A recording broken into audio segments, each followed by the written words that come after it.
So we're going live. I've gone live now, right? So now, you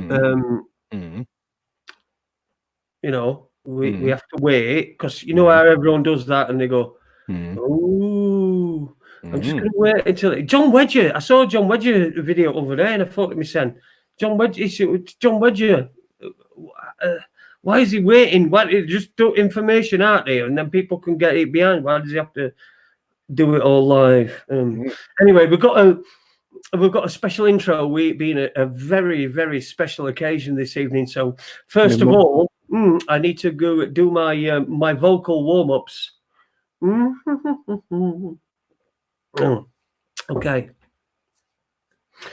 Okay. Before we get into it, it's going to be a different show tonight. I'm going to be singing the intro tune in honor of my co-host Ade Hardy, who this time next week will be on a flight to get his nuts emptied, and so it's his birthday tonight. So I'm going to be doing that. I'm going to be singing it in. So so if oh no, I think we should start now. Okay.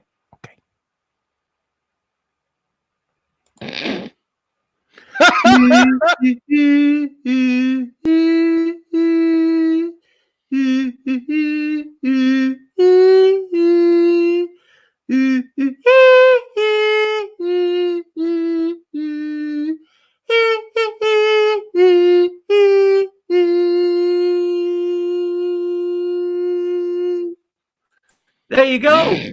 Morning. Hey, Hardy, it's your birthday. How you doing, mate? It's after dark. Raconteurs news.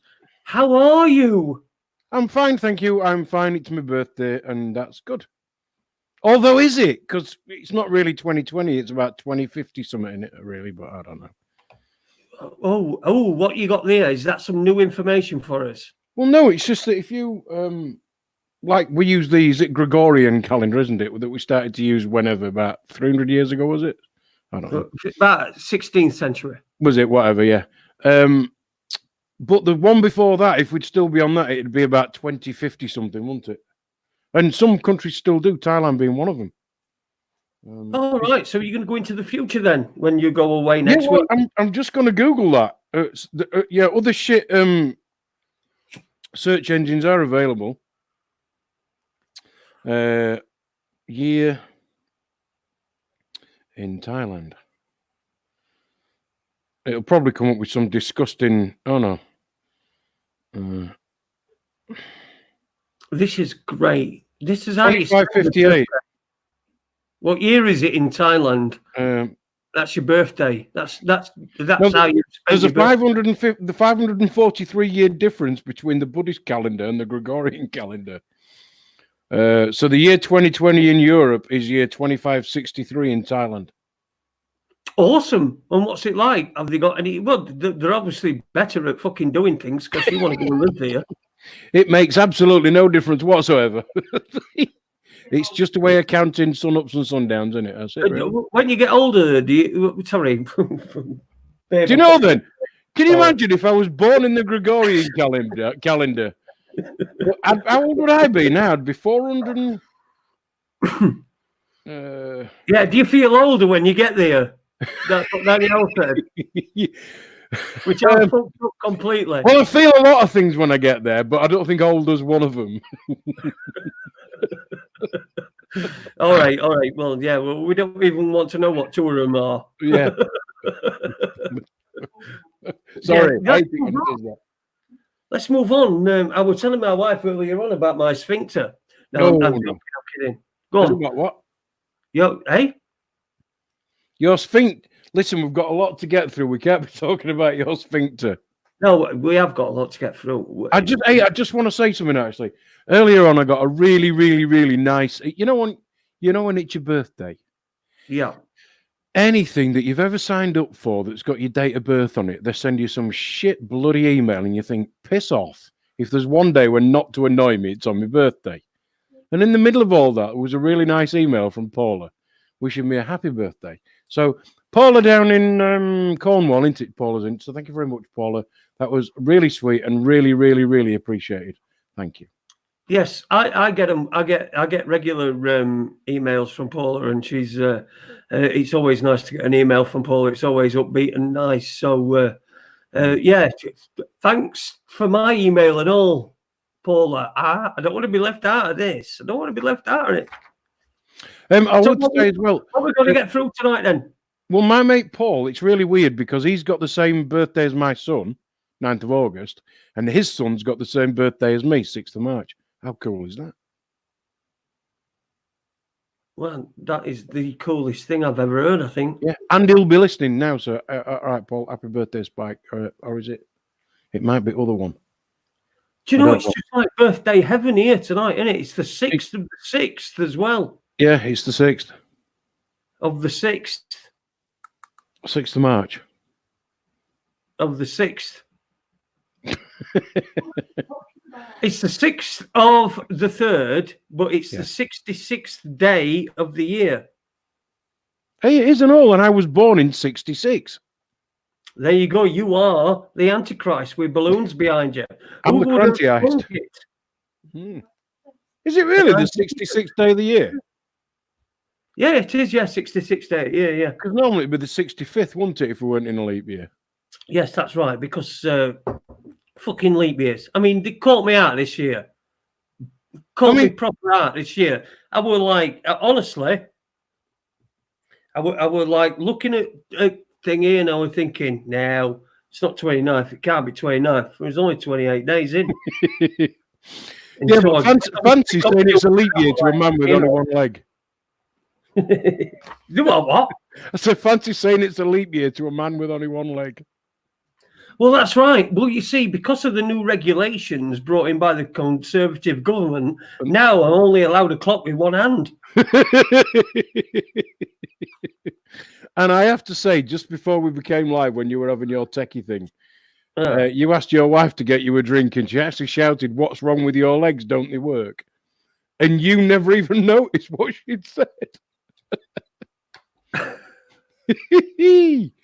Anyway, listen, yeah, I know. I got that. And listen, apparently someone's got a question for you. For me, okay. Neuro has a question for Ade. So where is Neuro? Neuro. Ade, what was the best birthday you ever had? It was my 40th birthday. And I didn't leave the house. It involved only one room. Actually, it didn't involve every room in the house. So quite a long time ago, though. Yeah, it was 14 years ago today. And it involved me and a young lady, and we just stayed in all day. It was mega. Did anybody think there were going to be any other sort of answer? You know, we could have that was my, and you know, of all the birthdays I've ever had, that is by far the most memorable. It was wonderful. We do that every weekend. That's right. Yes, we do. We celebrate my 40th birthday every weekend. Oh dear. I tend to celebrate mine for about a month, twice a year. Well, you're away next weekend, aren't you, mate? So I've got my house sitter sorted out. Yeah, I've done all that shit. Yep. It's all sorted out, and then I wanted to get into why you got the nickname the Ice Pick. I didn't know whether I know it's quite an embarrassing story. I didn't know whether you wanted me to say it or tell it, or for you to tell it. I have no idea what you're talking about. I didn't even know I'd got the nickname Ice Pick. Oh, yeah, you do. Look, all right. So you want me to tell it? Okay, fair enough. I don't know what you're talking about. Ade got the nickname the Ice Pick because he once went all the way with a snowman. But he did chop the carrot off the front of the snowman first, so that it became a snow woman. But he went all the way, yeah. So he became known as the Ice Pick. Thank you. Yes, but there's only one trouble with that. It's the temperature thing. You know what I mean? Oh, not you, man. You powered through. You were going at it, man. You were causing so much friction that the hole was melting and getting bigger. It was like watching them drill the Euro tunnel. It was like watching them do that. It was like, not that I watched. I saw a video on VHS. It was a bit grainy a few years later in German. And I said to the bloke sat next to me, I said, that snowman's not saying that.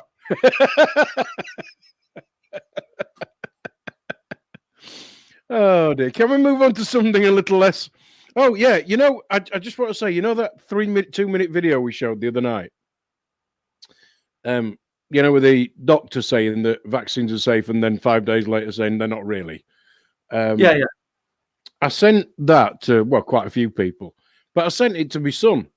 So Danny being Danny stuck it straight on his Facebook page. Right, within 90 seconds that it had been taken down, and so they couldn't show that because it was clearly untrue.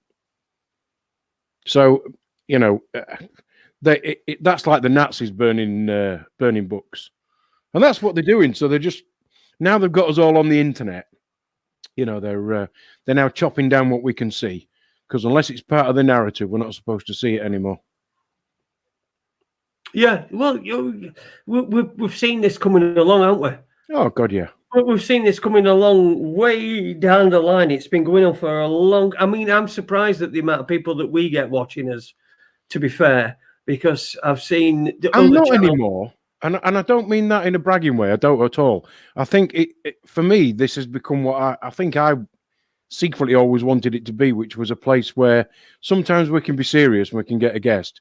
Other times we can have a laugh, but it's somewhere where people can hopefully feel safe to talk about the things that we can't talk about to people in the street, because they're not the same level of understanding as we are. And I don't mean that in a condescending way either. And I'm not just talking about me and you, I'm talking about everybody who's watching this.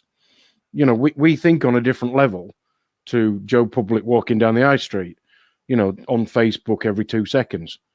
We don't think like them people. We think about things that actually matter rather than what's just on the fucking TV. And that's what this place has become, thank God.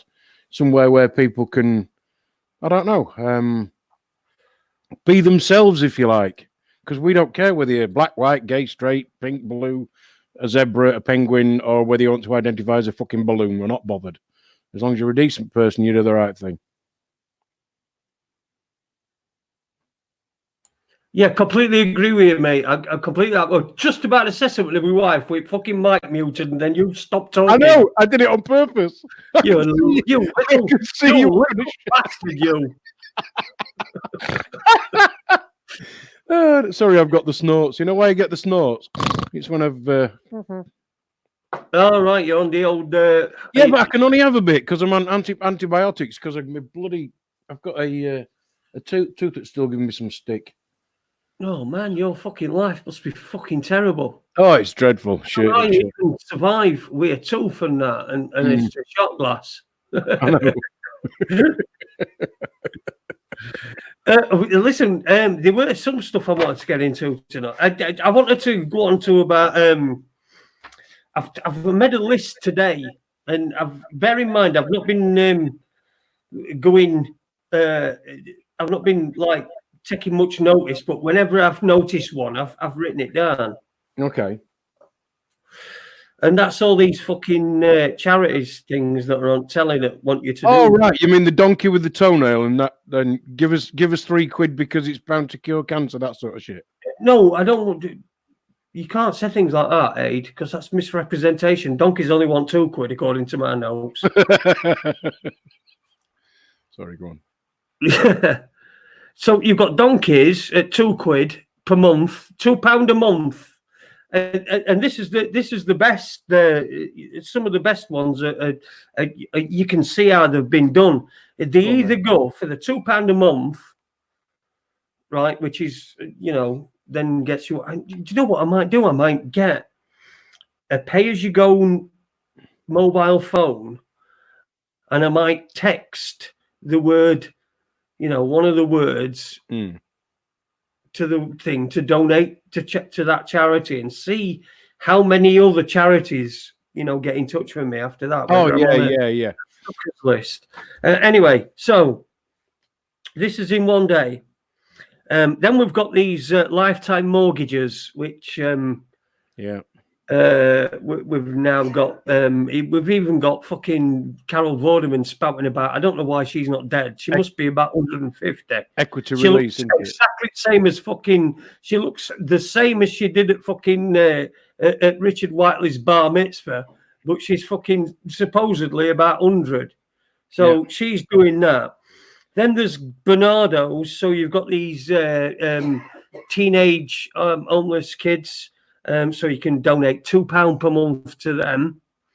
By the way, these lifetime mortgages, if you take that out, you take it out for yourself, and then they take all the rest of your out. You know how that fucking works. They take your house when you die. Yeah.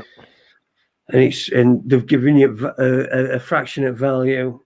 This were a good one. I noticed the Bear Lottery. The what? The Bear Lottery. Now that were £1 a week. And that were a British one as well. Because I said to Danielle, I said, we don't have any bears, do we? We got any bears? The Bear Lottery. A better lottery. I can understand them saying, like, someone's kicking shit out of fucking bears and wherever, and we want to help. Does that not mean that you've got to stand in your local co-op in Nuddy to buy a ticket? Well, it might very well be that. It might be some sort of naturist lottery that that we us clothing people are not allowed to enter. So then we've got the People's Postcode Lottery, which again we know is a bit of a scam. Funeral plans. Sun Life have been doing it. Post Office are doing it. All these funeral plans where they say, 3,800 quid. Where am I supposed to find that?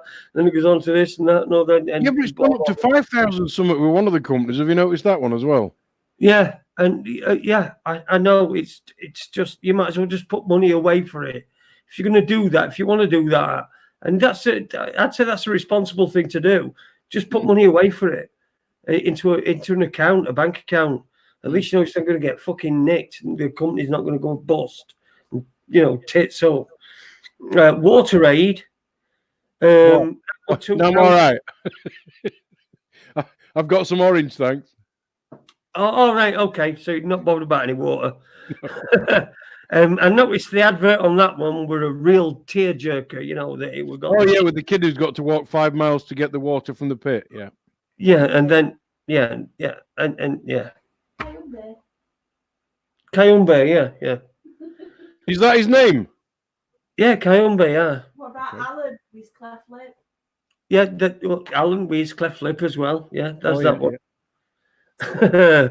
Then there's the Crime and Investigation Channel, which is having an end abuse against women, where you can send £10 and then you'll end abuse against women. But there won't be any abuse against women soon because we're all just going to be one gender, aren't we? Well, that's another fucking thing and all, isn't it? Art Foundation. Now, that's probably one you'd might think that might be close to my art, but isn't really, because it's just a fucking scam like all the rest of them.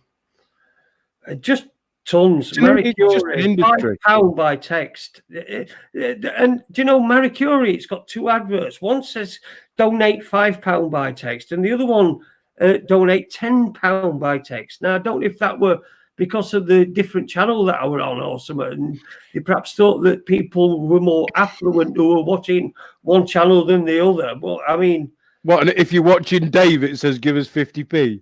Yeah, exactly. Yeah. Yeah. Equity release. Then there's fucking Quince the guide dog. Yeah, Quince the guide dog. Yeah. And you see, now they do it a little bit different there because it's not 2, 3, or 4 quid a month. It's £1 a week. So that's even more than.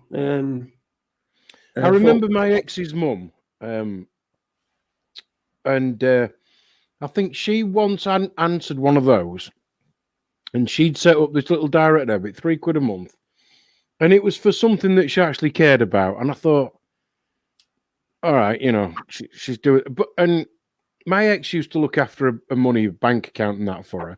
And she used to keep a close eye and make sure she weren't being ripped off.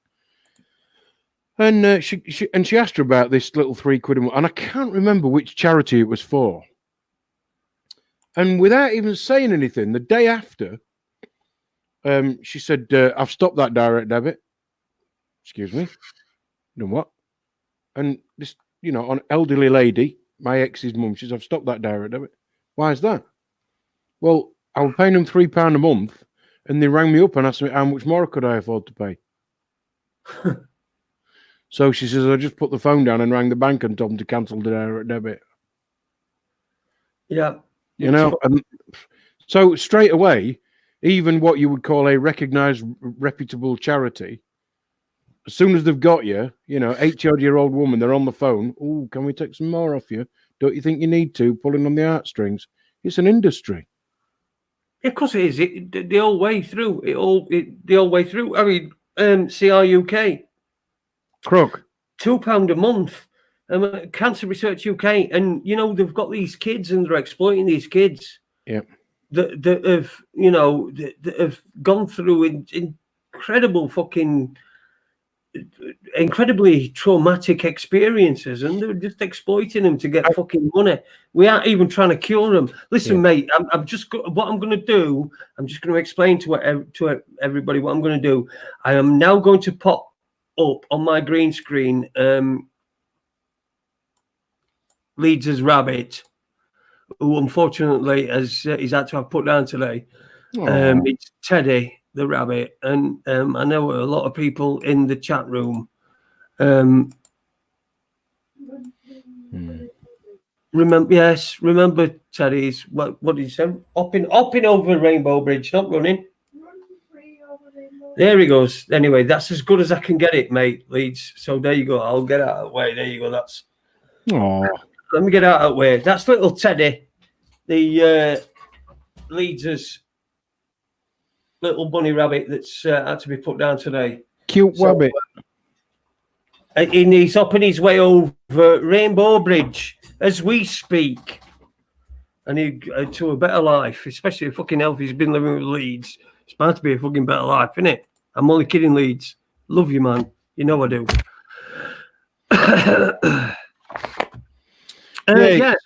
Go on. It daft how, there's all this shit going on in the world, and yet many households, they kind of find comfort in a rabbit. He can't speak, can't talk, And yeah, I'm sure Leeds would say when he's talking to his rabbit, and I'm sure he did, it knows what he's saying. And I can talk to a dog. And I know we don't know every word I'm saying, but they know what you mean. Mine fucking does. Yeah. Yeah. He's just good at being ignorant, your dog, isn't he? Oh, he's a right little twat. Yeah. Of all the people in the world that we could have a conversation with, and most of us actually choose to have one with a rabbit or a dog.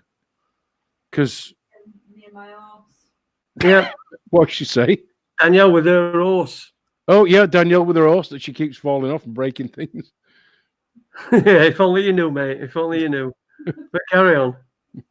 She hasn't fallen off it again. No. You carry on. Oh, right, okay. Why is she chuckling? Did you do something stupid like fall off the muck heap? You all love? Did she fall off the muck heap instead? No, as if she'd do that. She's my wife. As if she's. I've fallen off a muck heap when I was about 16. It was funny. I know, but you fucking hell, you're Ade Hardy. Yeah, well, it's a laugh's a laugh, isn't it? It's got to be a laugh. Yeah, it was muck heap, yeah. It was trailer that muck heap were on.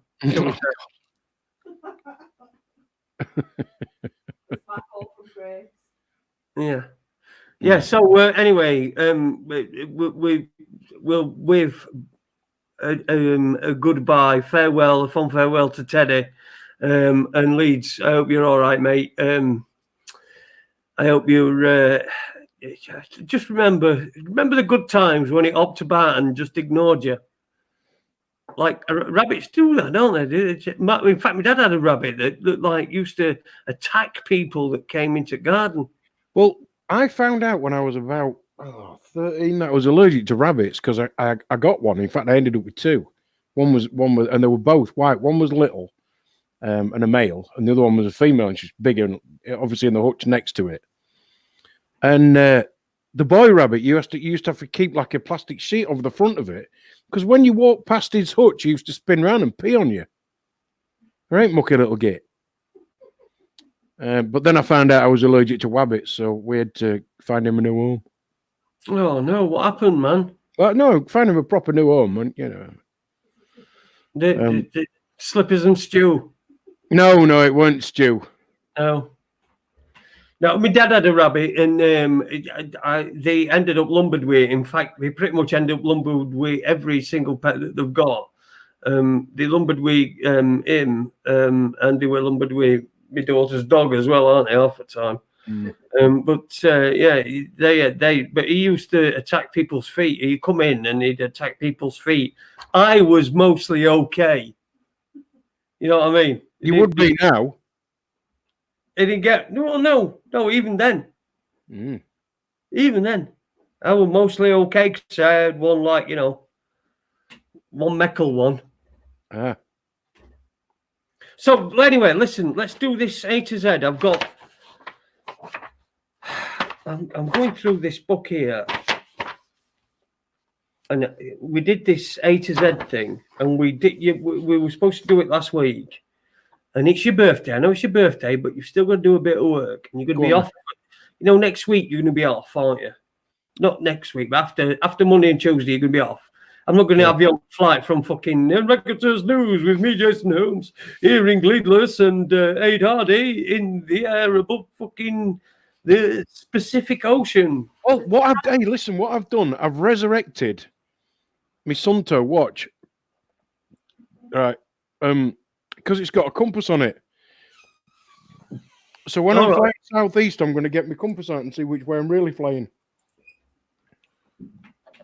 Awesome. But what happens if they find out what you're doing and you get fucking rumbled? Well, I'm sure they'll throw me out. I'm sure they'll throw me out. There could be a shootout on plane. This man's got a compass. Yeah. Could happen, couldn't it? Could. Yeah. Quick. Run in a direction that he can't, that's not on his compass. Anyway. Right, we did these A to Z. Right, so we've done C, we've done E, and we've done H, thank fucking God. And we still ain't got fucking kicked off YouTube, so we seem to be all right. And we've done S. So give me another one. Well, I don't know what you've written down next to each letter. So just give me. It's a Z. Z. Pick another one. You know what Z's going to be? What is Z going to be? Just off the top of your head, if you were writing down an A to Z, the conspiracies, what would Z be? Zionism, right? Okay, so I think we'll take that as red. Right, let's go. We can do that another time. You know, when it's not your birthday and we've not been supping and that. So A for aid. A, okay. And that one is, that A stands for Abdul Basit Ali Muhammad Al Magrahi. Discuss. It's a good job you haven't been drinking much. No, I'm not allowing that because you've got to use his surname. Lockerbie. Who? Sorry, who was it? Lockerbie. Wait to say his name again. Abdul Basit Ali Muhammad Al Magrahi. Yeah. Do you have that with or without gravy? With Yes. Yeah, he was the. Well, do you know, honestly, the Lockerbie thing I've never really looked at. I know he was the guy who we were told it was him who did it. And when he got back to Libya, Gaddafi said he was a national hero, didn't he? Yeah. So go on then. I mean, that's really is about as much as I know about it. That he was the guy that was blamed for it, who obviously didn't really do it, but Well, I mean, anybody who's not familiar, I think it was 1980, was it 89 that the Lockerbie disaster happened? I think it was something like that. I'd have to have a search engine. 88 was the one, because there were two at Christmas time, near Christmas, not far apart, one just before, one after. One with Kegworth. Remember Kegworth, the one on the M1? Yeah, I mean, that was down to, that was literally engine, that was engine failures, weren't it? It were an engine failure, but then they turned off the wrong engine. Yeah. But then I think it was just after Christmas, so it was something like 28th of December. But 21st of December 1988, Pan Am Flight 103. Yeah, Pan Am Flight 103 from it started off at Frankfurt, I think, and we're heading towards New York. Blew up after stopping off at Heathrow. It blew up over Lockerbie in Scotland. Now, yeah, because they fly up over. Oh God, what's the air traffic control place in Scotland? Because it's like if you fly across the Atlantic, it's like a circular thing, isn't it? Where they kind of go north a bit to go over there and south a bit to come back. So it's like it's like a circuit, if you like, they do, rather than have planes coming at each other. So they go up over. They go up the United Kingdom, and then they sort of turn a left when they get to Scotland. Yeah. Which is where they got to Lockerbie, because Lockerbie's on the west, not the western side, not the west coast. Right. Yeah. Of I think it's West Lothian or something like that. Yeah. Maybe, or anyway. I'm not from round here, and this is all off the top of my head, so please don't fucking. But yeah, there were an explosion aboard, and the aircraft crashed on a village called Lockerbie, which were, if you think about it, were really unfortunate, because I mean there weren't much round there for it to land on, and it landed on. A gorgeous little town, stroke village, and a bloody school. Yeah, a little place in. I think it's in. Is it in Lanarkshire? Do you know? I honestly, I can see kind of in my head where it is on the map, but my geography of Scotland's not great. Although I've written a lot of it on a motorbike. It could have landed anywhere. If it had landed 5 miles in any direction, probably it would have landed. Nothing. Yeah, it would have just been the people on board that would have suffered rather than people on the ground. But it landed in Lockerbie, and they were in investigation, and then the I don't know. I think it was probably political that the two guys that were done for it. I think one of them actually died in prison. There was two of them. Yeah, there were two of them that were done for it. They were a special Scottish court assembled in the Netherlands with Scottish jurisdiction. Yeah, that's what happened. Oh, right. It was part of the deal that for over these suspects. Part of the deal was that it weren't going to be in Scotland and yada. So a special Scottish court had to convene in the Netherlands, and I think, do you know what I think? I think one of them was found not guilty, and the other one was found guilty. And the one that was found guilty, Abdul Basit Ali Muhammad Al Magrahi, he was viewed as a political prisoner in Libya for many years, and there was always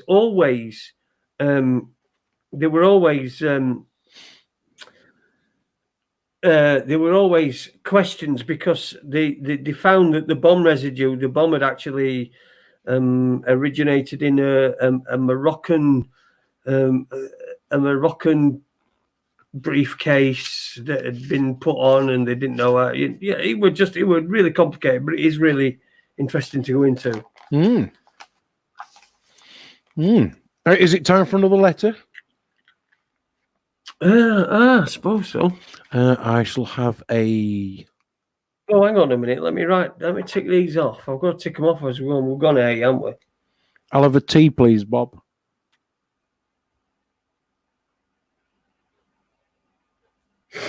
Tea. I want a tea. Tea for Teddy. The dangers of technology. Whoa.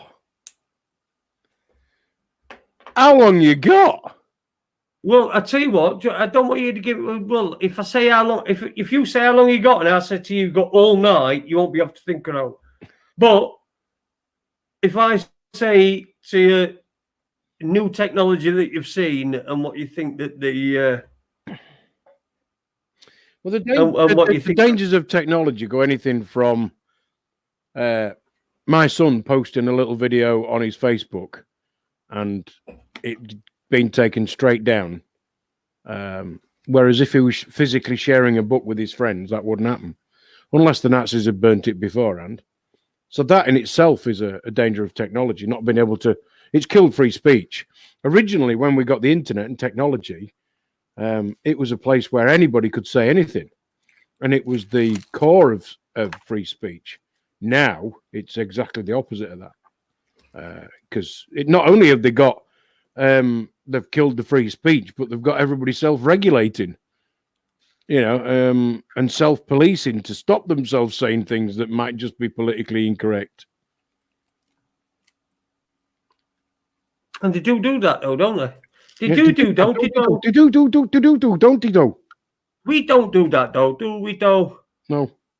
But Exactly. and anything from 5G and the health risks and or are they? I don't know. We're told there are, but and I'm inclined to think it. But even as a kid, I can remember, this is just my inquisitive brain, walking down the street and saying to my mum, I was probably less than 10 years old, I wonder how many radio stations we've just walked past. And she went, what do you mean? Well, they're all transmitting in the air, aren't they, Mum? And that was when I was a kid. Well, that would have been AM and FM radio, wouldn't it? But nowadays, God, there was a few radio waves kicking around then. Bloody hell. Here we are 40 odd years later. I mean, it must be like soup. Bluetooth and Wi-Fi, 4G, 3G, soon to be 5G, 6G's planned and nearly up and running apparently. And all this stuff kicking around in the air. And then they keep moving the TV signals and, microwaves. And then you walk in an airport and there's a scanner. And it's just everywhere. Oh, I've got a right itchy stump. You've got an itchy stump. Yeah, what happens is where your scar is on your stump, that itches. That's where everything itches. So if your foot's itching, that's where you scratch. Yeah. Unless you've got a mirror. Yeah. But I completely agree with it. A lot of people agree with it. Look, technology is fucking supposed to make us. And look, I was looking at it today. I was looking at TV today, and I thought to myself, there's a fucking thing that tells us how we took his dog fucking for a long enough walk. Oh no. Fitbit for a fucking dog. I know. And she's actually saying to the dog, "Oh, you've done your 10,000 steps, so there's no need to go." Do you know if a dog had walked 10,000 miles, right, and you let it in the house and it had a drink and half an hour's sleep, and if you said to it, "Do you want to go for a walk?" it'd get up and want to go out again because they're unbelievable animals out there that will just keep going. Because to them, it's it's not. We're starting. I can't remember what it was I was watching yesterday, and I said, I know. Judging by just this conversation, people will realise how difficult it is for Danielle to just sit and watch something on telly with me. But I'm like sat there and thinking, what we've done is we're making solutions to problems that don't exist. Oh, like you can write on this screen, and then you can write on the screen. Well, yeah, I've got a bit of paper and a Sharpie that does that. Do you know what I mean? And you can't hack this. You can't hack this. And I've got an app, and it means I can write on the screen with my finger. Okay. Right, yeah. Dave Stanley put a question up. Hang on a minute, I've missed it. Where are we? How do I get past those airport scanners? Right, what happened last time? I've done this before, but I'll whiz through it again. Go on then. Firstly, the scanners were actually sat in the storeroom at the airport 2 weeks before the law came in that said, well, the statute was written in the statute book to say that they could use them. Anyway, that aside, when you go to various airports, there are various different scanners. The ones at Manchester are different. To the ones at Manchester, you're funneled in, and then there's a door that either opens in front of you, in which case you've got to walk in the scanner, or there's a door to the left that opens and you just walk through. And that implies that you've got to walk into the scanner. Well, Jason will probably tell you that when he went through there with his daughter, they opened the door and his daughter just stood there. You tell this bit, Jason, because you were there, I weren't. Well, I told you, if that door opened, when we were waiting, you could see one door opens, you go straight through, one door opens, you go through scanner. I said to her, if that door opens, there's no way you walk through that door. And she said, okay. And, you know, that's what she did. So she won't go through that door. And so they let me through, and then I said, she's not going through. And, well, don't fucking, what do you want to know? Anyway, because they were a really long line, they didn't want really me to kick up a stink, so they just let us through. Mm. And when you go to Birmingham, when you go to Birmingham, it's the big circular one in Birmingham, and you know they say, oh well, not everybody goes through. Every bloody time I've been through, oh you've been selected. Yeah, what a fucking surprise. And they go, get in the scanner, and I go, no. And what they do, they leave your shit on the conveyor, and it's kind of being clogged up at the end, and you're thinking, well, my money's there, my wallet's there, my passport's, you know, all your worldly goods, apart from, you know, all your hand luggage is there, ready for being stolen by somebody else. So they're relying on that, so they want you to hurry up. Anyway. Yeah, you've kept on your person because you didn't want fucking baggage to nick it. Yeah. So they did they do the thing, oh, you know, get in the scanner. No, thank you. What do you mean, get in the scanner? No, thank you. It's perfectly safe. Yes, so were cigarettes in 1960. No, thank you. I don't consent. I'm not getting in your scanner. You can frisk me, you can do what you want, but I am not getting in your scanner. It's perfectly safe. Yeah. It doesn't penetrate the skin. Really? How does it scan me then? And this guy stood there and pardon. I said, if it doesn't penetrate my skin, how does it scan me? And you could see the cogs going around in his head. And I said, how does it scan me? And he just kind of looked blank at me. And I said, and he was a bit older than me. He was probably coming up 60. And I said, have you got grandkids? He said, yeah. I said, how do they feel about having a radioactive granddad? Because you stand there all day, don't you? And he just looked at me. He said, do you mind being patted down? I went, not at all, no. But I'm not getting in your scanner. So then they take you into another room. They want you to fill in a form. And it says, yeah, we want you to write down why you won't get in the scanner. So I just wrote in the box, no. He said, do you want to sign that? And I went, no. Not signing anything. You write what you want. I'm not getting in your scanner. I don't care what you write. Not my problem. I'm not getting in your scanner. So then they go through all this paperwork and yada, yada, yada. He said, oh, we're pleased everybody don't do this. And I said, oh, I wish everybody would. He said, well, security would just clog up. And I went, yeah, exactly. Then they'd do away with the fucking scanners, wouldn't they? It's just ridiculous. You know, last time I went, there was a kid who clearly thought like we do, who was actually working airport security. I told you the bit where he opened my passport and said Raconteurs news and that, didn't I? So no point in going over that again. But you just say no. Just say no. I'm not getting in it. And when they say you've got to get in it, go, really? You're telling me what I've got to do with this? I fucking doubt it. Just say no. And they do have, and the amount of people who, when you're the one holding the queue up, are going, but you know, when you haven't gone in the scanner and they've got to, you can see them looking, thinking, what? So I ain't got to get in the scanner? Because people are so used to just complying with whatever they're told. You know, if somebody said to a lot of them, if they're in a uniform and the guy in the uniform said, excuse me, just want to stick your head in that fire, they would. I'm sure they would. But airports are weird places because when you're planning to go away, you've got you're in control of everything.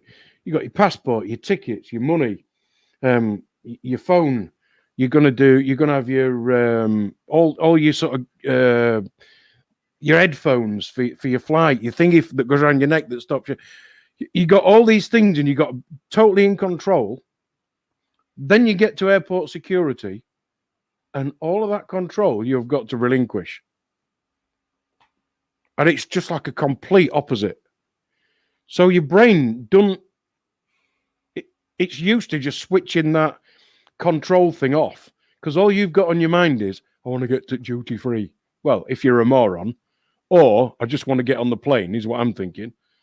But it's a total flip. It's a total psychological flip, because you're in so much control, because you've got to be at the parking space that you've booked, or you've got to be on the bus that you've booked, or you've got to be on the train that you've booked, and you've got to get to the airport so many hours before, and you're in complete control.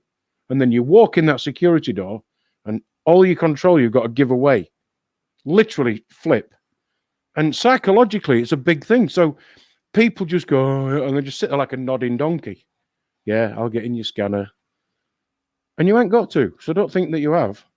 Well, of course, a lot of them do though, because you know they got their missus. It's already took them fucking 2 hours to get to the airport. They've been stood in line for 2 hours, booking in. Yeah. They're going through security, and the kids are really doing their fucking heads in. So they just want them to just go through. But it's natural. Yeah, it's a natural thing. We've all been through it, where we've been fucking. You know, these fucking kids are just fucking. I want to wring their necks, but you know, you've got to stand your ground. But but many people just don't, because it's just easier. Yeah, uni black sister Taylor. So I can just say no. Yes, when I flew out of LAX, God, how many years ago is that? About 4 or 5 years ago. My ex didn't speak to me all the way home, because she's Mrs.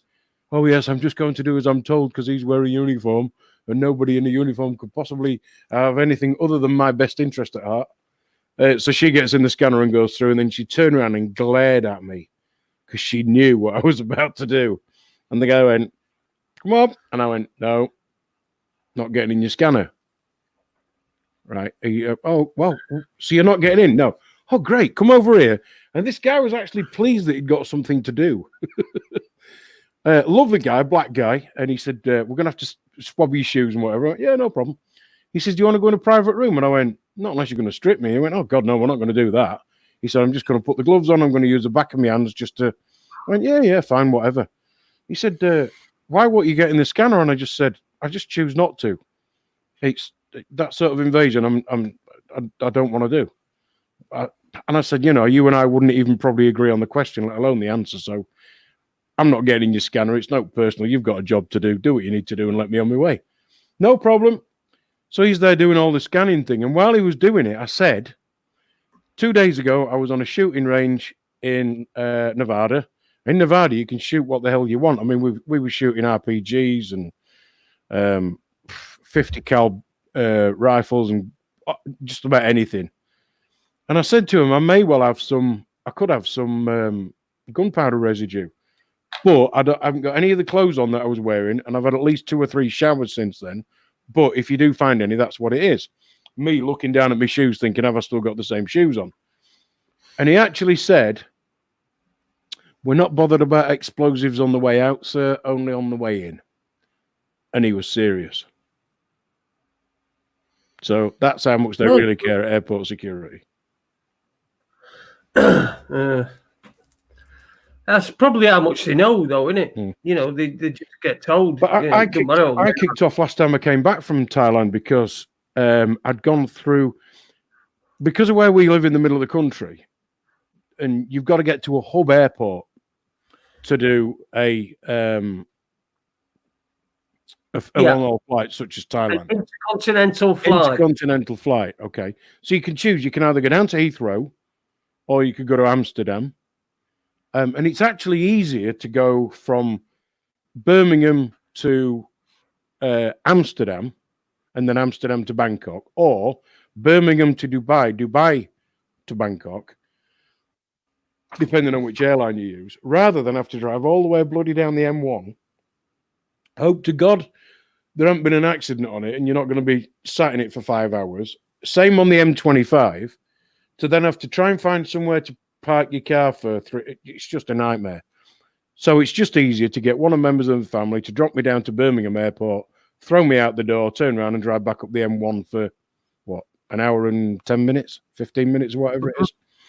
So it's just easier to do that.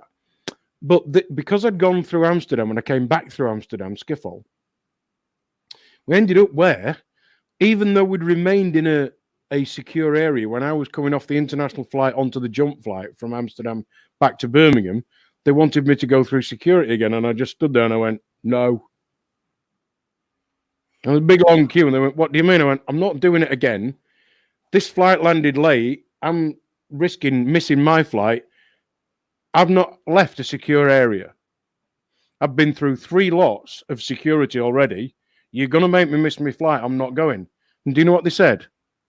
Straight through here, sir. You know, you're the airport man. You need to get like this business where you go to airports with people. No, I think just stop. Just if it don't seem like it's sense, just think to yourself, well, if it don't sound sense to me, then maybe I should just say no or question it. Now, if the guide has said, no, I'm sorry, sir, you have left a secure area, you might not realise it, but if you don't want to go through the scanner, we'll just pat you down. I'd have gone, yeah, no problem. But because I said, I've not left a secure area, why are we doing this? I'm going to miss my flight. It was straight through, sir. He didn't check my boarding pass. Just because I kicked off, he let me through. And I didn't really kick off. I just said to him, I've not left a secure area. Why are we doing this? Oh, straight through here, sir. But then all the other Muppets didn't say anything. They were on the same flight as me. And they're all going, oh, yeah, go to the scanner. Oh. So that's probably the 3rd or the 4th they'd been in a fortnight. Yeah. How's your brain? Brian. People are like that, though, man. We it's know, dead easy. Like Nobody can tell you what to do with your body other than you. If you know how to stand there as a man rather than a person. Oh, yeah, of course, yeah. God, fucking hell. And people should do that anyway. Yeah. Whether they're standing there as a man, a person, or what. If your body's your body, you should just like say. There was an American guy. Oh God, where was I coming back? I'm sure it was a Thailand. And when I go through the airports, I have to go through with a walking stick because if most people saw me walking through the street, other than like, I kind of have to walk at a certain pace because it's easier to sort of roll along with my ankle than it is to like walk. I've got this natural sort of rhythm that stops my ankle hurting. So you wouldn't particularly notice other than I've got a bit of a limp. But when all that distance I might have to walk through an airport, I have a walking stick. Just a wooden cane. It's an oak. It's a piece of oak. It's a 3-year-old sapling. It's a proper oak walking stick. Cut to the right length, and it's for me. And the reason I had that is because I used to use one of them hiking things that you can change the length of. Now, if anybody's ever walked with a walking stick, it takes fucking forever to get it to just the right length where it's comfy. And the first time I went through an airport, this twat got it, fucking untwisted it and looked down it and put it back together. And I went, do you mind? Do you mind fucking take your leg and chop an inch off it? How do you feel? There's no need to be like that. I went, the fucking is. So I kicked off at that, and so that's why I got this wooden walking stick. And there was this American guy in front of me, and you could tell that the security was really pissing him off. He's like he looked like dressed in black, but you know the black that undercover cops, off-duty cops wear, like a black polo shirt, and it kind of looked like that. But he's a nice guy, and I was talking to him, and how I got talking to him was, I'm stood waiting. They wanted to X-ray. They wanted to X-ray me walking stick, right?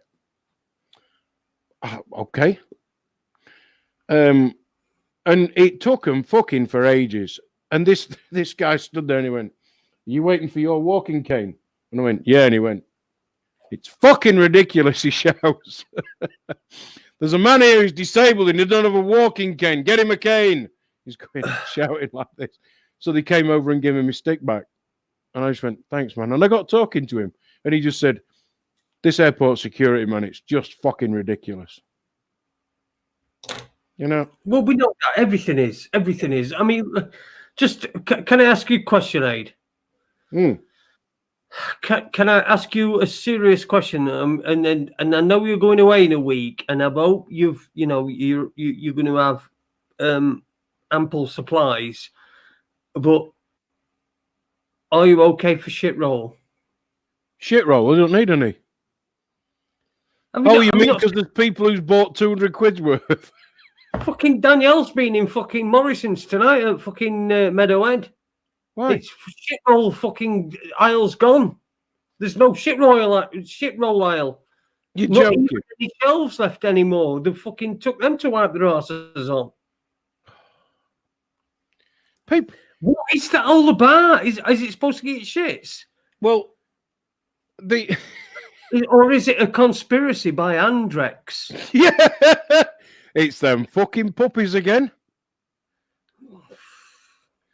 No, well, I don't. Well, I don't particularly use toilet. I do use toilet roll, but I've done this one before. Toilet roll. You've got a fucking Thai ladyboy that you fucking smuggle back in the case that licks your ass clean, haven't you? No. Okay. In Southeast Asia and apparently in some parts of India as well, you have a bum gun. Or is it a shitak it's called? I can't remember what it's called anyway. And basically it's a hose that goes and it's just got a trigger on it. And in winter, when the water's cold, it can be a bit... But basically it's for washing your ass with. And it's called a bum gun. Right? And the first time I went to Thailand, I kept asking for more and more toilet paper. And the hotel receptionist kept thinking. So she says, "You're not use bum gun?" And I went, "What?" "I show you." Up to the room, and she's then sat on the loo. She's clothed, and she's pretending to use this bum gun. She went, "You wash bum with gun." Okay. So for the last bit of my holiday, the last sort of 4 or 5 days, I was using this bum gun, and you don't use hardly any toilet paper. So the first thing I did when I got back to England was straight onto Amazon, bought a bum gun, and fitted it. So I hardly use. It's a bum toilet roll lasts me. One toilet roll lasts me about 3 weeks. Well, I don't use toilet rolls because I wear nappies. So yeah, get a bum gun. I just don't get it. I mean, I've seen it. I saw Rob Alford had put something on about it. Apparently, in Australia, they've been fucking all over the place trying to get bog rolls, and then Danielle fucking sends me these pictures.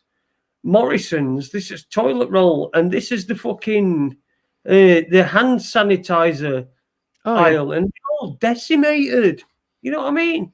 The people that make that hand sanitizer, they must be rubbing their hands together. Well, hey, sorry, or not. It's like when they said they were going to stop making Heinz salad cream because nobody were buying it. Now, all of a sudden, everybody went out and bought it because they thought there weren't going to be any left. Yeah, and Branston Pickle. Same with Branston Pickle. Yeah. So, but shit roll, I mean, come on, for fuck's sake. How can you have a shit roll shortage? There's the oil crisis. We've had the oil crisis. We've had the EEC butter mounting. Yeah, do you remember that fucker? What happened to that bastard? Eh? And how the fuck did they eat so much butter before it went off? And did they make rest of it into cheese? I don't know. But then you've got this fucking bog roll shortage. You know, nobody can fucking wipe their arse anymore. There's people, there's stories of people going into public toilets and fucking grabbing toilet rolls out of fucking public toilets. You know, like these things. And where were it? Danielle showed me something earlier on, but somebody had gone into a place and had a shit on floor. No. Just simply because they were something to wipe his arm. These things are just fucking ridiculous. Jesus Christ, how the fucking hell? I have to go upstairs on my arse to go upstairs to have a shit, right? I can have a wee downstairs. I've got a pot. It's not a problem. I can have a poo downstairs if I want. I've got a what do you call them? Commode. A commode. I've got a commode, so I can have a poo downstairs. It's not a problem. But I don't, because I think it's disgusting. So I go upstairs on my arse, and sometimes I get downstairs in the morning and I think to myself, oh, fucking hell, I wish I'd stopped upstairs. You've come all the way downstairs and now you need a poo. I go back up on my arse, but I've gone back up on my arse to have a shit, right? I just don't see... I just don't understand what the bog roll thing is. Is it because everyone gets shits with it? Is that what it is? No, I don't think it is. I think what it is... Yeah. And I think this fucking panic buying thing, and it's fueled by the media. The other night we're on about, they got these reporters asking people in the supermarket who are going, no, we ain't been panic buying anything. And then they'll turn to the camera and go, yeah, they've been panic buying. Look, hang on a minute. That's not what she fucking said. And I can't... Look, if people want to keep some dry pasta and some tins of beans in the cupboard, fine. If people want to prep a bit, whatever. But, fucking stockpiling bog roll. We're now being told that there's a fucking dog got this thing. They'll be telling me next that we're related to bloody monkeys. Do you know what'll be next thing, don't you? There's going to be a shortage of them fucking dolls that that go over bog rolls. That your mum used to crochet. And so now anybody who walks into the toilet, there's going to know when a bog roll is a bog roll. Sometimes you didn't know, did you? No. Sometimes you thought, is it a bog roll or is it like a really pretty doll? Oh no, it's a bog roll. Yeah, but it's just fucking stupid. Yeah. But again, is it the media? Because I saw something where somebody had I saw something posted, and I only saw it once, but what it was is they cleared the fucking bog roll aisles and just tipped them onto the floor and then took pictures as if to say there were no bog rolls, and someone was stood behind them taking photos on the phone fucking setting this shit up. But then it ends up working, doesn't it? I mean, what bog roll? I just don't get bog rolls. I can't remember what the Jeremy Vine thing was. Was it yesterday or today? Because I just fucking listened to about 2 seconds and switch it off. And it was just complete and utter propaganda bollocks. I think that was the thing they were on about with the dogs. Oh, there's 25,000 dogs at Crufts. Should they really be allowed to be in a public place? Fucking why not? I was speaking to a woman today, and she works for the NHS in, I better not say too much, in the A&E department of a hospital. And I said to her, I'm pleased I've seen you today because I'm going on holiday next week. And she said, where are you going? I went, Thailand. And I expected her to say, you must wear a mask when you get back. And she didn't. She said, I can't have a holiday abroad this year because my other half won't allow me. What do you mean? She said. With all this propaganda rubbish they keep putting on the TV about this so-called bloody coronavirus. Now, this is somebody who works in the A&E department of an NHS hospital. And she was disgusted that her partner believes all of this stuff on the TV. And so she was going to have to miss out on a holiday because he believes it all.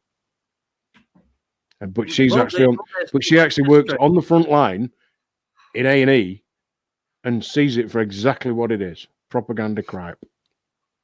But you see, you get these people going too far, and it's like, oh, it's going to be this, and we're going to be all right. Well, they might say, stop in if you can. Don't go out unless you absolutely have to.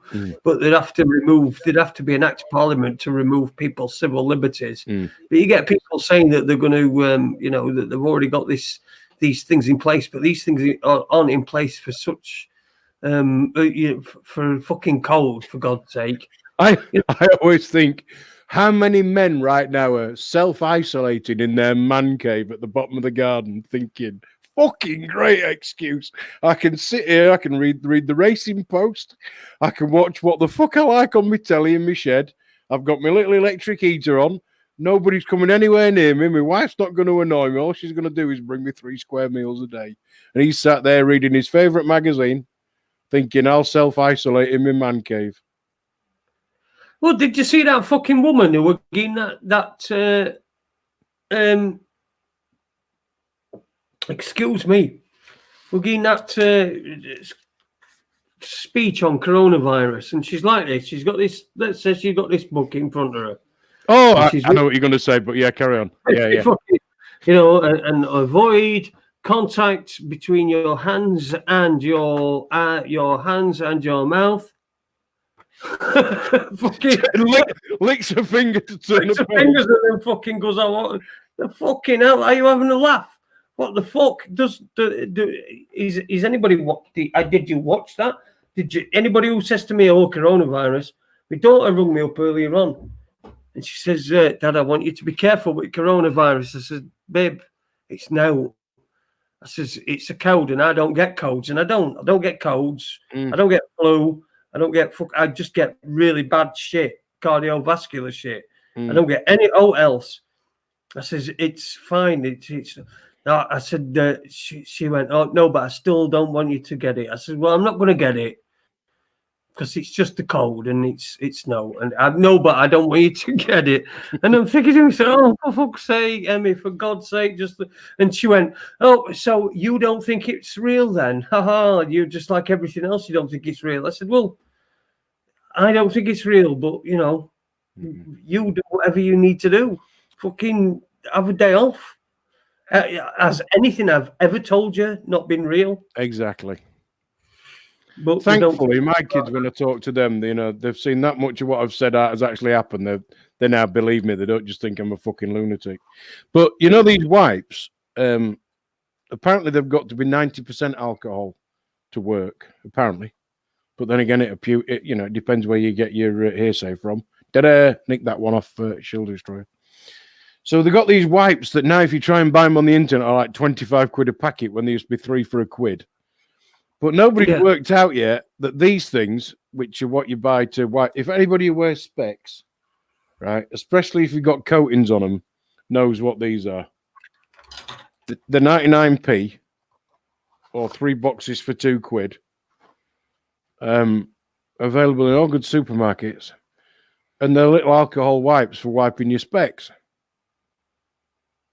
Well, of course, they're covered in alcohol. So all the dumb people that are paying 25 quid for these hand wipes, if you really want some, go buy a packet of these from Aldi for 99p. There's 50 in a packet if you really want some alcohol wipes. They're made for your specs, but they'll do for your hands. Well, I don't know about where you put your hands, but or where I'm going to put them. Yeah, well, let's not go there. No, I'm going there. I've already got my mate ready to pick me up from the airport, which is ace. Well, I'm going to remain silent. Well, I think we've done an hour. We've done an hour and 10 minutes, so I think we're about right. I think we need another letter. It's my birthday. Oh, go on then. Another letter for B for birthday. B for birthday. I think we already did that, actually, to be fair. But let's have a look. Enan, piss off. I'm not your dad. What? My mate Paul, whose son is also his birthday today, he's just put in the chat room, happy birthday to my adoptive father. Oh, right, I will just tell you, though, that on the 9th of June, Paul Heenan is 50. 50? That's old, might as well be dead. And how old are you today? 54. Okay, then, moving on then. Moving on. Bird Turgler says I'm gay. Congratulations, Bird Turgler. Hey. Oh, I gotta love some... Yeah, Heenan, you're counting them backwards if you are, mate. Oh, dear. Yeah, sorry, B. Have we done B? Is our chat getting took over by your fucking mates? Hey? Is our chat getting took over by your mates? I've only got two, you and Paul. No, Bird Turgler. Oh, yeah. And Paulinan. Yeah. Paulinan. Oh, didn't he put in the chat room earlier? Why don't I fly? Why don't I fly first class? Yeah, if only. Yeah, never been able to do that, but sadly. One day, mate. One day you'll be able to afford it, but you'll still not do it because it's just such a fucking waste of bastard money. It's just a waste of money. Yep.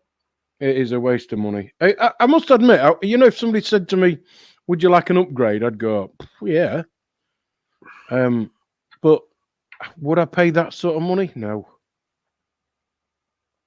No. Well, my cousin, I told you about my cousin, didn't I? He moves right high up in BP. Oh, this one who works in BP. Yeah. Yeah, and anyway, he earns a fortune. He earns fucking $8 million a year or whatever he earns. But when he were coming over here, because he had to pay for the tickets for his family, they came coach. And his family were in sheep. We're in cattle. Yeah, and he went cattle class. He was business class because his company paid, because BP paid for it. No. I just shows you, doesn't it? It just shows you. I would never live that down. If that were you, wouldn't you have just said, look, let my wife have that seat. I'll sit with the kids. No, I'd have just said, I earn $8 million a year. We can all go business class. Yeah. That's what I'd have said. My God. But no, they were all in fucking coat. Anyway, sorry. So anyway, any of his... Oh, do you know what? And all, I think his wife sometimes listens to us. So we'll move on then. So B. Go on, give me some ideas what you think it might be. I'm Burlington Birdie. I rise at 10:30. B. Don't know. Right. Well, I've got here Building 7. Oh, fuck. Yeah, that's the. My God. For me, if you've got a 9/11 report that they never wanted to do, that initially they said they were going. Well, when they did this, the biggest so-called attack on American soil ever in history. Well, apart from the English going over and fucking stealing it, but and they fought tooth and nail not to have an inquiry. Eventually, when people insisted they have one, they put aside $3 million.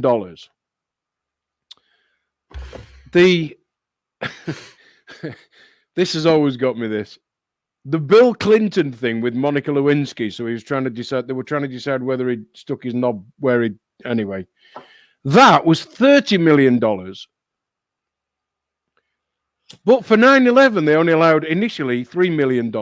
Eventually, I think they spent about $12 million on this so-called whitewash come 9/11 Commission report. This inquiry. Anyway, The thing for me was Building 7 was never even mentioned. And it's the same old thing. If they can't explain or they can't win the debate, they just don't have the argument. But there was the NIST report into Building 7, weren't there? The NIST. Go on, tell me about that. The National Institute of Standards and Technology. They did a report into Building 7, and they said they first came out, I think, about 2006, and said Building 7 collapsed due to diesel fires. And then when that became... Hang on, diesel's heavy oil. Diesel from generators that were in the building. So diesel fires from generators in the building, and also building office furniture. And that was the reason why it collapsed in its own footprint, uniformly, down it. That it were diesel fires, and that's what they first said. But once that became completely ridiculous, then I think they took another 6 or 7 years to come up with something else. But I can't remember what they came up with. I can't remember where they come up with something. But Building 7, probably the smoking gun at 9/11. Yeah, it is for definite, because they just don't mention it in the report. And you just think, it just stinks, doesn't it? And all right, you could say, I mean, I've got a green screen here with this on it, and you can put anything on it. And I could put Building 7 on it now. And there was a reporter who said, Building 7 has just fallen, and Building 7 was still there. Who knows? It could have been a green screen with some delayed rolling news report on it. I don't know. Who knows? But most people are aware of the BBC. You're talking about the BBC footage with Jay? Yeah. Hey, he's gone. He'll be back in a minute. I'm here back. We go. Hello. Hello. Did you press something? Yeah, I tried to change my green screen and then I fucking turned my son off. Good lad. Yeah, but what I'm saying is that for all we know, that could have been a green screen with a delayed rolling news thing on it. I don't know, but it could have. But it were time stamped in corner. Oh, was it? Right, okay. Time stamped in corner. It were 20 minutes before. I think Building 7 fell at 5:20, so around 5:20, and that were around about 5 o'clock that afternoon. So it fell just. It fell after. Yeah, so it definitely fell after the report it had fallen. But Building 7 is definitely the smoking gun, without question. It just is, I mean, the other one, the Boston unbombing, that's a B, and somebody put that in the chat room. If nobody's seen the what's the one called where they literally rip apart the Boston bombing? Oh God, it's that long since I watched it. I think it is the Boston unbombing. Is that what they call it? Yeah. And some of the stuff in that, these crisis actors, it's just, and once you watch it, you go, oh yeah, and there's that much. There's no way it could have been what they said. Not a prayer.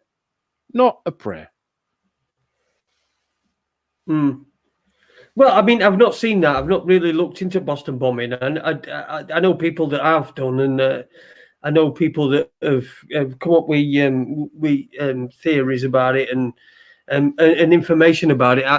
But to be fair, I've never really, because it came back at a time where there were so many things going on. There were so many different terror attacks. I mean, we'd not long since had Sandy Hook, and that was still really in people's memory and stuff like that. So I've not really looked into it, but I would say that I'm going to, but it's probably going to be something else that I'll look into before that. And I'm a fucking lazy bastard who just sits on his fucking recliner all day and just watches telly and writes down stuff that I fucking think that might be. What about Building 6? Oh, but, well, there were several buildings, weren't there? Building 6 were destroyed. Building 5 were destroyed. 4 and 3 and. Well, apparently the problem they got with a lot of them was the subway underneath that the buildings are obviously straddling. There was a lot of damage down there, and that's why they said they ended up having to adjust buildings. Well, of them took damage from building 1 and 2 from the debris falling down. Yeah. So yeah, there were a lot of different buildings. It weren't just 1, 2, and 7 that were. They're the main ones that we remember because they were the biggest ones. I mean, building 7 would have dominated any fucking skyline, most skylines city skylines in the world at that time. Yeah, it would. Yeah, without a doubt. 47-story building.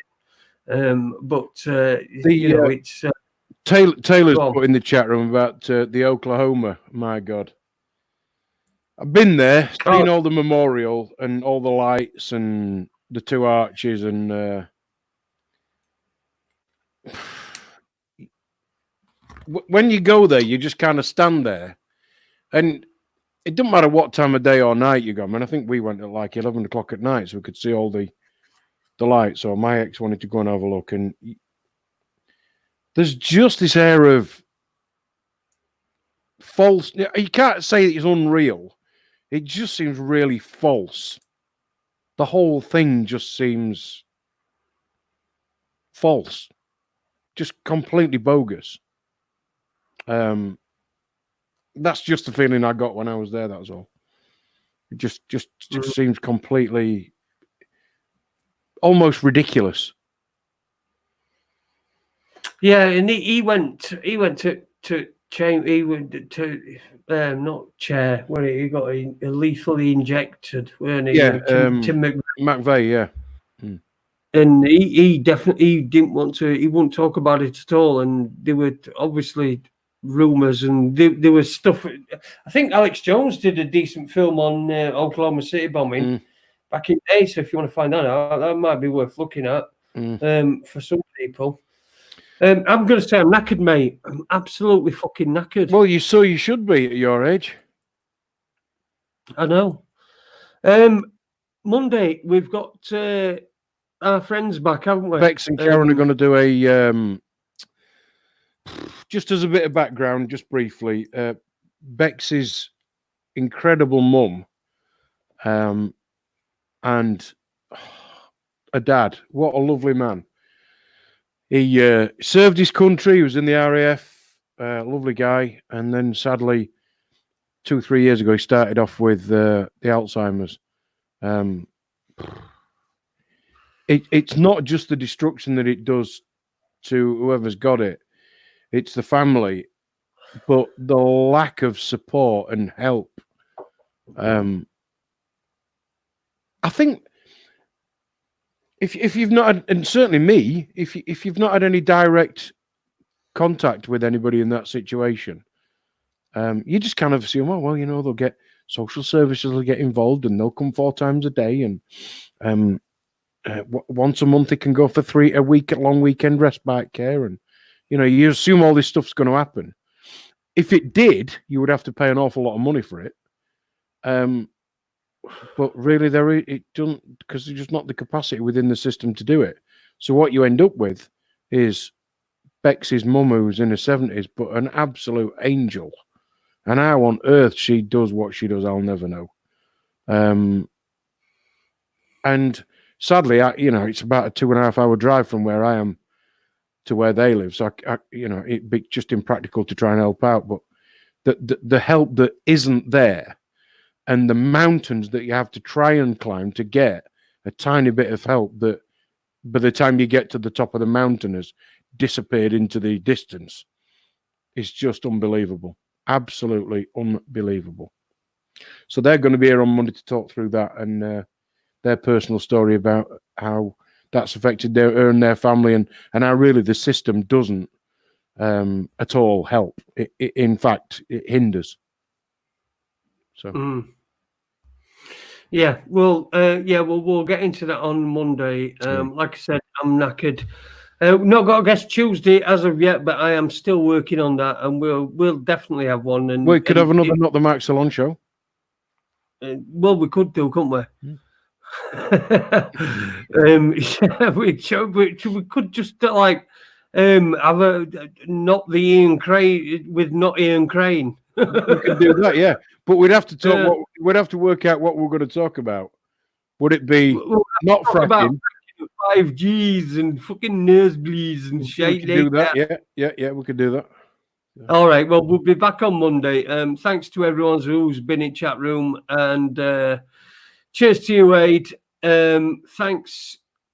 We'll see you. I've seen as well. Our fucking views are really up, so we're getting sort of like double what we're normally getting. So 4. Yeah, we had 4 views last month. Didn't last 28 days. So yeah, that's pretty good. So if you could give us a like and a subscribe, and we might even get more people coming over here. But as soon as there's too many on you, that's it. I'm going to gear up. Hey, I'm just on my tablet. Get off. And every time I turn it on now, it just comes up with, do I want to pay for YouTube? No. Absolutely not. Of course I don't. Yeah, and thanks for all the birthday wishes, all the kind thoughts. And listen, let's just be nice to each other, because this world's for everybody, not just the chosen bastards. That's right. Happy birthday, Ed, mate. Cheers.